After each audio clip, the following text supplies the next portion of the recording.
With a potential government shutdown only hours away, you may be wondering, how could this impact me? Well, for that answer, I'm joined by Kevin Kilgore and William Trainer of the ETSU College of Business and Technology. Thank you both so much for joining me today. Thanks for having us. Well, I know that Blake just talked about this a little bit, but let's talk about what happens when the government shuts down. Well, essentially, certain things can be shut down or at least temporarily shut down. Government workers can be furloughed, certain contracts may be delayed, or the execution of the contracts may be delayed, grant payments, things of that nature. What doesn't happen is transfer payments like Social Security and other social welfare payments still get made.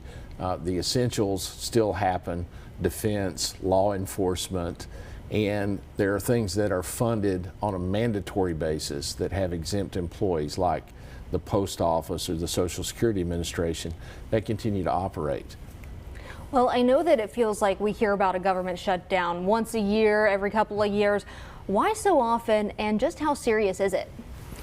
As me and Kevin kind of talk among ourselves, Congress simply isn't able to come to a budget agreement anywhere close to on time. My kind of take on this, and this may get to some other aspects of this later, but the net effect from an economic standpoint is pretty minor. I think the last one was 35 days, and they estimate $2.5 to $3 billion, which sounds like a lot of government waste, but keep in mind that's approximately 0.02% of the GDP. Or another way to look at it, it's approximately 15 hours of accrued interest on our national debt. That may say more about our national debt than the government shutdown. In terms of its economic impact, it's not that big of a deal. So let's talk a little bit about what is at the core of this and why could this even happen? Well, essentially, the two parties disagree over spending in certain areas.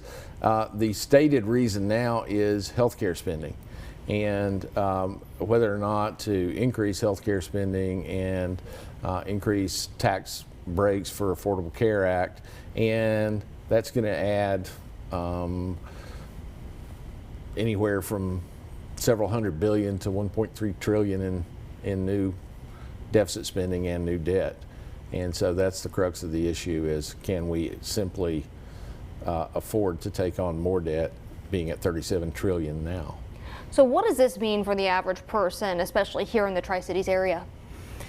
I'd say for the most part, unless you're directly employed by the federal government, probably very little. In terms of your retirement plans, I think probably the bigger effect is the employment data is supposed to come out Friday, and if a government shutdown occurs, that won't occur. There's inflation data that comes out 2 weeks further on. If we have a government shutdown that lasts that long, that won't occur, which all gets to the Federal Reserve's decision on whether to lower interest rates at the end of October, which won't have very much information then, and they may or may not lower because supposedly GDP is doing pretty well, and there's nothing worse than what the market doesn't like. They don't like bad news, and they don't like uncertainty. And so this is kind of the number 2 on the list of things that the market will not like, depending on how long the shutdown lasts.